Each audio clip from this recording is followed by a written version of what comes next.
Obsession gets a bad reputation, and I want to challenge that today.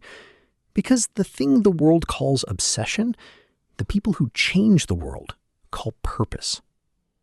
We live in a culture that praises balance, that tells you to moderate your ambition, to keep your goals in perspective, to make sure the pursuit of the thing does not consume you so completely that everything else suffers. And there is wisdom in that. Real wisdom for real situations. But there is also a cost to it that nobody talks about. The cost is mediocrity. The cost is a life pursued at 60% because 80 was considered unhealthy and 100 was considered dangerous. The cost is the thing you were capable of being sitting permanently just out of reach because you were too committed to balance to commit fully to the thing that mattered most. The people who build extraordinary things are not balanced. They are not moderate. They are consumed by a vision, a mission, a standard, a level of output that most people consider excessive and that they consider insufficient. They do not pursue their goals. They are inhabited by them. The goal is not the thing they work on.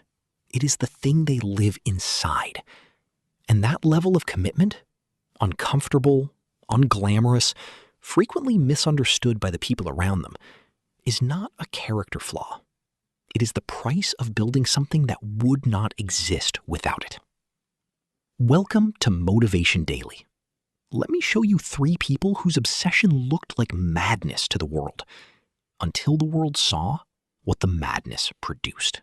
Think about Nikola Tesla, one of the most visionary inventors in human history, the man who developed alternating current, contributed foundational work to radio, X-rays, remote control, and the rotating magnetic field that powers most of the electrical infrastructure of the modern world.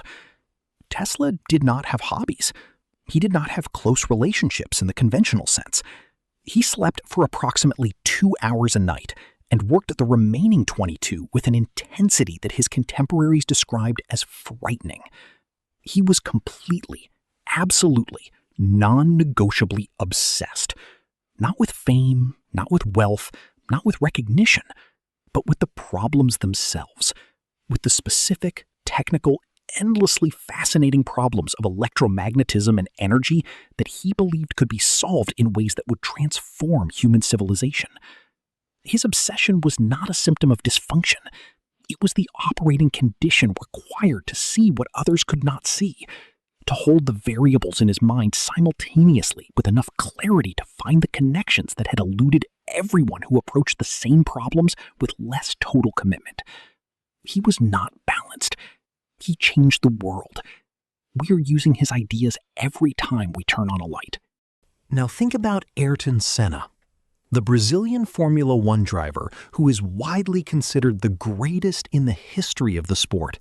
A man whose skill behind the wheel was so far beyond what others demonstrated that his competitors spoke about it in almost mystical terms. Senna's obsession with speed, with the perfect lap, with the specific and relentless pursuit of the outermost edge of what was possible in a racing car, was total. He studied telemetry with the focus of an engineer. He pushed cars past the point where other drivers would lift. He drove in conditions, rain, danger, mechanical uncertainty, where the rational response was restraint, and he chose acceleration instead, because the obsession demanded it. His former rivals have described the experience of racing against him not as competing against another driver, but as competing against someone who had simply decided to occupy a different relationship with possibility than the rest of the field. He did not win 3 world championships by being balanced. He won them by caring about the 10th of a second more than anyone else alive was willing to care. And think about Marie Curie, the first woman to win a Nobel Prize, and then the first person of any gender to win a second Nobel Prize in a different scientific field. Curie's obsession with her research was so complete that she carried radioactive isotopes in her coat pockets, kept radioactive samples in her desk drawers, and continued her experiments despite the physical deterioration that prolonged radiation exposure was causing in her body. Deterioration she could observe, but refused to allow to become the reason to stop. She worked in laboratories so cold that the water froze in the equipment.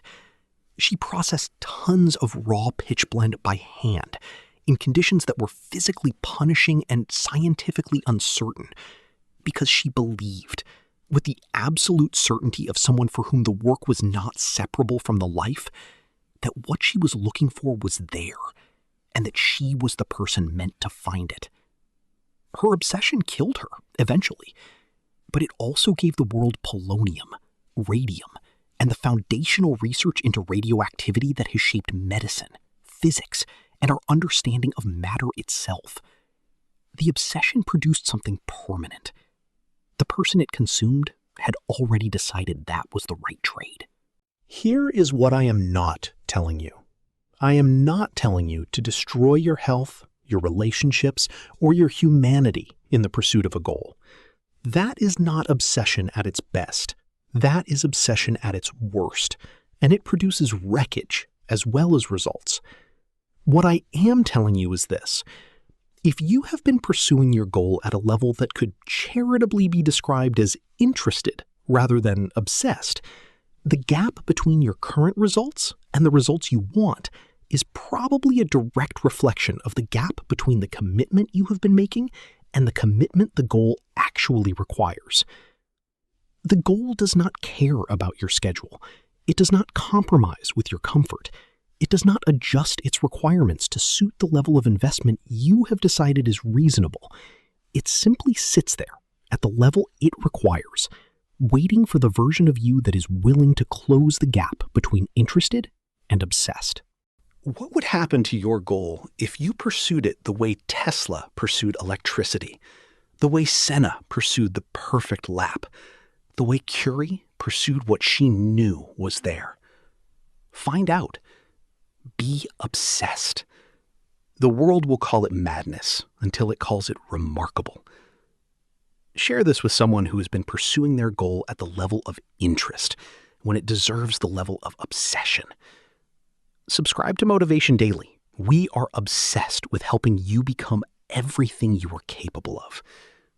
Drop a comment and tell me, what is the goal you are committing to being fully obsessed with starting today?